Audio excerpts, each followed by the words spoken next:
Fala pessoal, sejam todos bem-vindos ao canal. Hoje nós vamos falar de um tema super importante que é gestão de vulnerabilidades, né? Vulnerability Management. Quando a gente fala de cybersecurity, a gente lembra muito sobre Red Team, Blue Team, Pentest, hackers, entre outras diversas áreas, né? E falando um pouco de Vulnerability Management, é uma área super importante dentro do escopo da cibersegurança. A gente vai falar um pouquinho sobre esse tema hoje, sobre as atividades do dia a dia, interações com os times, ferramentas que os profissionais que cuidam da gestão de vulnerabilidades estão acostumados a utilizar em seu dia a dia, certo? Então, deixe já seu like, se inscreva se você desejar no canal e compartilhe esse vídeo aí com quem você entende que é legal acompanhar esse conteúdo. Basicamente, pessoal, a gente vai falar um pouco hoje sobre o que de fato é gestão de vulns, um pouco mais amplo, né? Os riscos voltados para segurança em nuvem, né? Para as áreas que são o foco central aqui da gestão das vulnerabilidades, né? O dia a dia de um profissional que cuida dessa parte, né, desse tema, a colaboração dos times, né, os tipos de vulns ali, ferramentas que a gente pode utilizar no dia a dia, é, as skills que são necessárias, que trazem um diferencial para você que já quer atuar ou que já está atuando e deseja melhorar, né? E um pouquinho de roadmap de carreira ali para quem deseja atuar um pouco aí voltado para essa área de cloud security e cyber segurança voltado para a gestão de vulnerabilidades. Então, antes de tudo, né? Por que gestão de vulnerabilidades é tão importante? É um tema crítico, certo? Porque, principalmente, nós não podemos proteger o que a gente não vê.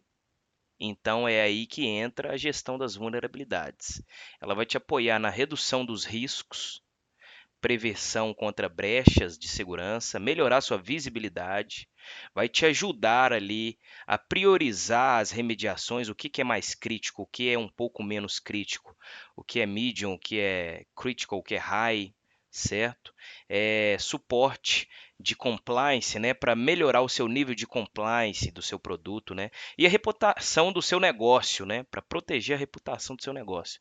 Então, se a gente puder resumir a importância da gestão de vulnerabilidades em uma companhia, no seu negócio, resumindo, seria basicamente isso aqui, que é muito importante, né? Proteger o seu ambiente cloud, suas aplicações, seus serviços, suas APIs, suas dependências. E, de fato, vem aquela dúvida, né? O que é gestão de vulnerabilidade? É muito comum quando a gente fala assim, vulnerability management, a gente pensa que é apenas o scanning ali de vulns, fazer o find das vulns, mas na verdade é um processo contínuo ali, onde a gente vai identificar, priorizar, corrigir, monitorar essas vulnerabilidades ali, trazendo, é um ciclo, né? Vamos dizer assim, que é um ciclo onde a gente encontra as vulnes, já corrige, já reporta. Como a gente pode ver aqui, a gente faz na fase 1 a descoberta, o assessment, priorização, a remediação e as mitigações, né? A verificação após feito as correções, o reporte e documentações. Basicamente aqui, resumido, esse é o ciclo onde a gente encontra aqui para gestão das vulnerabilidades em uma companhia. E como que entra uma dúvida muito importante, né? Muitas das vezes para quem não atua no dia a dia com esse tema, como é o dia a dia desse profissional que cuida das vulnerabilidades, né? Gerencia as vulnerabilidades. É muito comum, pessoal, a gente em empresas às vezes de médio maior porte ter um time dedicado somente para isso. A gente sabe que existe a divisão ali, por exemplo, Cloud, Cloud Security, SRE, plataforma, né? Time de DevOps. E é muito comum quando você vem para o escopo de segurança, você vê ali, tem os heads de segurança, tem um time de Cloud Security, tem um time de segurança de aplicação, tem um time de segurança de infra, ou muitas das vezes não tem separado, mas o time de infra atua com a parte de segurança em conjunto com o time de Cloud Security. Tudo depende, sabe? E como que funciona o dia a dia desse profissional?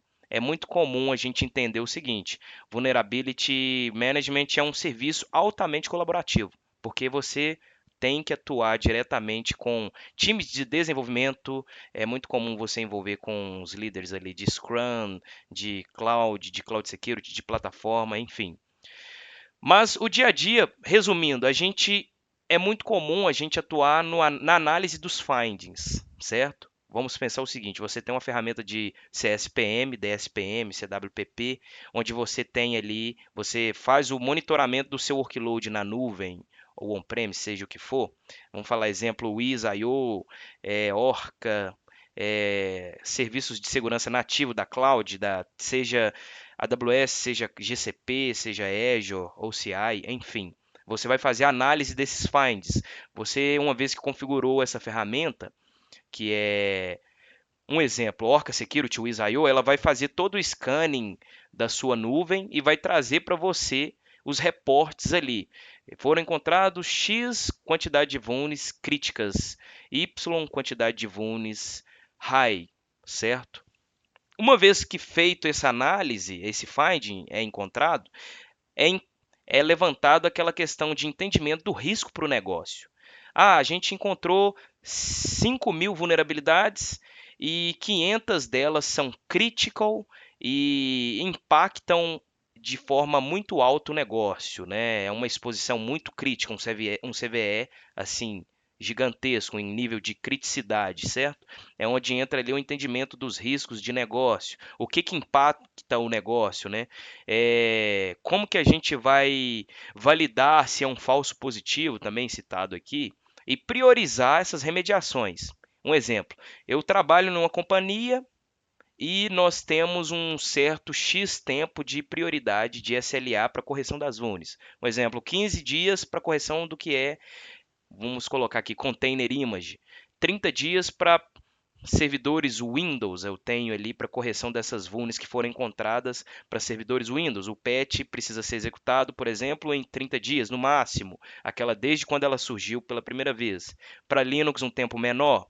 Para determinadas vulnes, você vai ter uma priorização diferenciada ali. Então, é preciso fazer essa priorização para correção.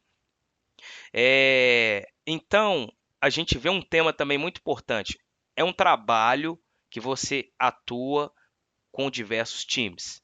Vamos pegar um exemplo. Você atua numa empresa onde ela tem ali 10 aplicações que são críticas para o negócio, onde o time de desenvolvimento atua ali fortemente fazendo os builds, corrigindo os bugs, desenvolvendo, enfim. É onde você vai entrar aqui para correção das vulnerabilidades, onde você muitas das vezes vai precisar entrar em contato ali com o gestor dos times de desenvolvimento, com o PO ali, para poder exportar, né, para reportar sobre as vulnerabilidades encontradas, ele seja elas em biblioteca de imagem, container images, e o seu desenvolvedor ele vai entrar ali junto para fazer o build da imagem. Muitas das vezes você está atuando no time de cloud security, talvez você não vai necessariamente atuar na parte de mão na massa, que é infraestrutura, que seria, por exemplo, subir um novo container, já com a nova imagem, e remover a anterior, testando sempre a homologação primeiro. É muito comum a gente ter que fazer aberturas de changes, GMUDs, igual algumas pessoas conhecem mais o termo, certo? Para fazer essa mudança, aplicando sempre em homologação, o AT primeiro, para seguir em produção. Muitas das vezes fora do horário crítico, horário comercial. Mas existe sim uma interação grande ali entre diversos times, né? Reporte para executivo, depois que você fez todo o levantamento, já estamos atuando. É muito comum você precisar fazer o reporte para o seu gestor imediato ou gestor que está acima do seu superior ali, para ele entender como está sendo feito aquelas correções, o número está diminuindo, passou X tempo, certo? É muito comum assim, quando nós estamos seguindo o modelo de Scrum, você tem a sprint ali, você tem as dailies, onde você vai reportar o que tem sido feito, você vai reportar que na sprint A você finalizou em X vulnes que tinha ali um número setado e você corrigiu a quantidade específica, certo? É muito comum isso. E depois fazer a validação. Então, resumindo, pessoal, eu creio que eu falei um pouco rápido aqui. O dia a dia desse profissional está muito ligado na análise no entendimento das vulns, né? Validações, priorizações para remediação, né? Trabalha em conjunto com diversos times de desenvolvimento, plataforma, SRE, DevOps, seja ele qual for necessário. Reporte, você sempre vai precisar, às vezes, ali criar algum reporte para mostrar de fato que o que você está fazendo está gerando um impacto. Eu estou atuando com meu time aqui na parte de gestão das vulns, onde nossa squad tem 5 membros, um exemplo. E a gente tem a divisão ali, cada membro atua em diferentes frentes para correção dessas vulnerabilidades, certo? E também, após isso, validar o que foi corrigido. É muito comum, como a gente já citou aqui, você atuar ali com times de cloud, né? Vamos pegar um exemplo. Foram encontradas funções lambda com ali permissões excessivas de acesso a tais recursos. Você vai entrar ali, vai ter que atuar junto com o time de cloud para realizar a correção. Quando a gente fala de cloud, a gente lembra muito de misconfigurations, né? A AWS em específico, você tem ali o Security Hub, onde você encontra formas de trazer já para você o reporte com base num framework específico, seja ele sysbenchmark, seja ele voltado para as práticas, né, no pilar de segurança da AWS, e você vai corrigir. Tem que habilitar o metadados versão 2 para a instância X. Tem que fechar o secgroup que está com a porta específica aberta, certo? Time de dev, é o que a gente falou, precisa fazer um novo build de uma nova imagem para a gente passar para o time de infra e ele fazer a correção e subir aquela aplicação. A gente precisa envolver time de plataforma, de DevOps, para poder fazer para entrar com apoio em uma automação. Um exemplo, eu tenho container images que eu preciso sempre fazer uma varredura delas a 2 vezes por semana para não ficar sujando o meu relatório. Um exemplo, você tem uma imagem atualizada e uma antiga. Você corrigiu todo o seu workload para imagens atualizadas, mas ficou resquícios de uma imagem antiga ali.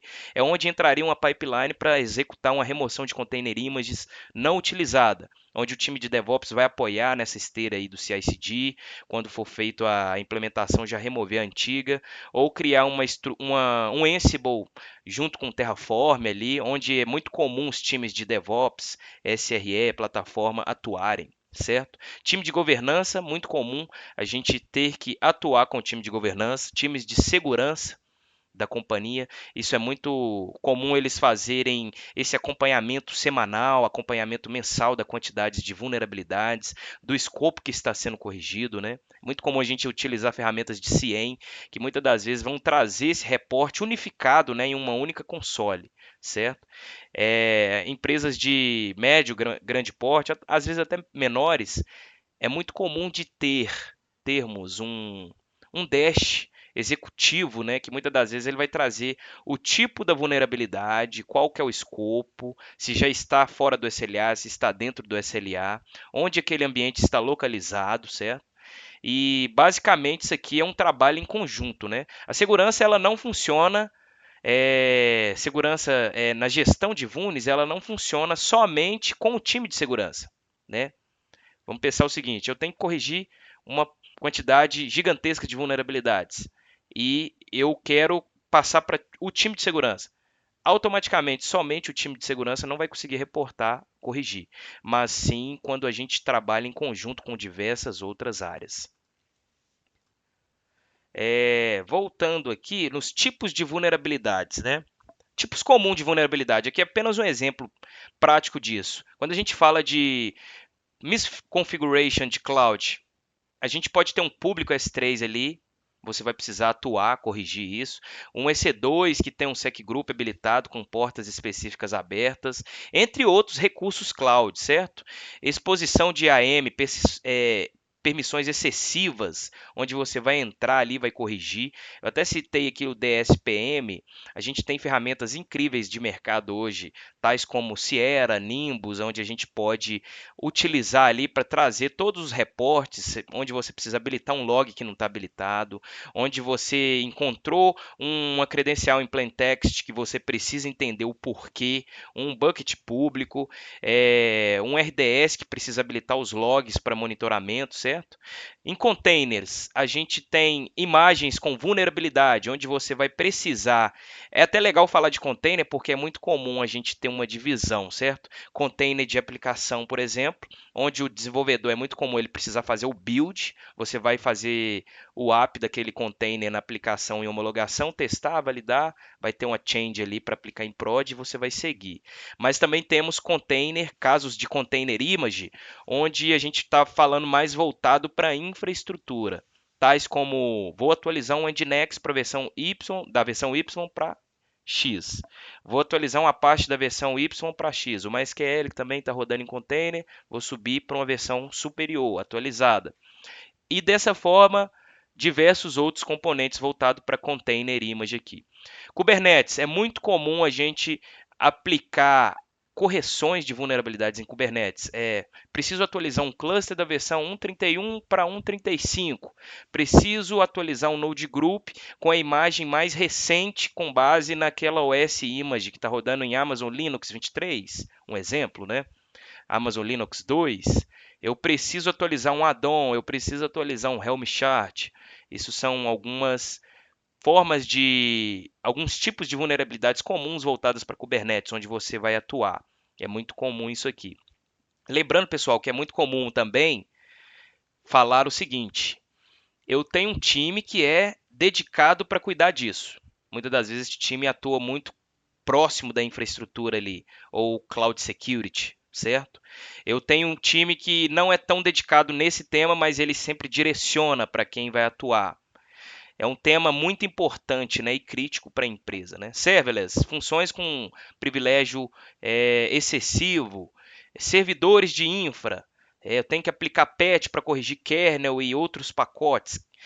Eu descobri uma forma de automatizar e aplico o patch de forma automática. Você já ganha um ponto com isso, que vai te ajudar. Você não vai ter uma sobrecarga tão grande operacional, onde ele atualiza os pacotes comuns durante a semana, certo? Secret Exposure, credenciais com hard-coded, certo? Um exemplo também. Falando um pouco agora, pessoal, de ferramentas que são incríveis quando a gente fala para gestão das vulnerabilidades, voltadas para CN, APP, CSPM, CWPP, DSPM, enfim. A gente vai encontrar aqui o Wiz, é uma ferramenta incrível que ela cuida desde o monitoramento de chamadas API na sua cloud, até retenção dos logs ali, rastreio de eventos de segurança, as vulnerabilidades, a criticidade, a quantidade de vulns que você tem no seu workload, certo? Com base ali nas subscriptions, enfim. O Orca Security também cuida dessa parte, Prisma, Lacework, Defender for Cloud e serviços nativos da cloud, né? Tanto de AWS, Azure, GCP. Aqui eu estou citando específico aqui da AWS, mas nós sabemos que a GCP tem seus serviços nativos também. A Azure da mesma forma. Spectre, SecHub, Guarduri.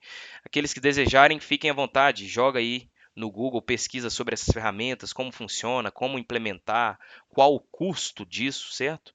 São ferramentas que ajudam muito aí no dia a dia do profissional que vai atuar, né, na gestão de vulnerabilidades, fazendo aquele scanning ali. Até para entendimento, qual é o meu servidor mais, assim, com maior quantidade de vulnerabilidades hoje? Qual é a minha container image com vuln mais crítica, certo? Agora um ponto legal aqui do nosso tema, pessoal.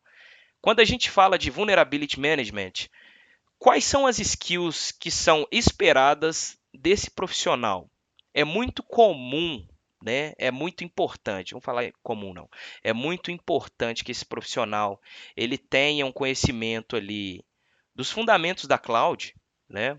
Se ele vai atuar com a AWS, entenda os conceitos fundamentais da cloud, desde a parte de VPC, das EC2, dos servidores, de permissões, enfim, seguindo para a estrutura, log, monitoring, CloudTrail, chamadas APIs, desde GCP, se você vai atuar com Google Cloud ou com Azure ou com qualquer outro cloud provider, é super importante entender os fundamentos da sua cloud e da sua cloud provider, né? Fundamentos cloud aqui você sempre vai seguir o mesmo conceito para qualquer cloud provider. Agora o conceito cloud do provider é importante também. O básico conhecimento ali em Linux para entender os processos no Linux é igual o pessoal sempre costuma falar. Tudo no final é um Linux rodando ali por baixo, né? Eu não posso querer aprender Kubernetes se eu não aprendi Linux, se eu não aprendi Docker, se eu não aprendi sobre container. Então, o Linux é a base de tudo. Aprenda Linux que você já vai sair na frente. É um ciclo, né? Tem muitos cursos muito bons aí na internet, na Udemy, no YouTube, entre outras incríveis plataformas aí, onde nós podemos aprender. Linux, a estrutura é o básico e talvez até o mesmo intermediário, que você vai ver que de fato agrega super aí na sua necessidade do dia a dia. Agora, se você falar assim, cara, eu vou atuar com gestão de vulns, mas eu não vou pôr a mão na massa. Eu não vou ter que entrar ali num servidor e atualizar um container, uma container image. Eu não vou ter que mexer com processos do Linux. Então, isso aqui sai um pouco de lado, mas ainda assim o conhecimento é super válido. Networking, conhecer sobre redes, conhecer sobre as estruturas, né, as camadas de rede, como se conversam, né, tanto em rede mais voltado para cloud, quanto os fundamentos de rede.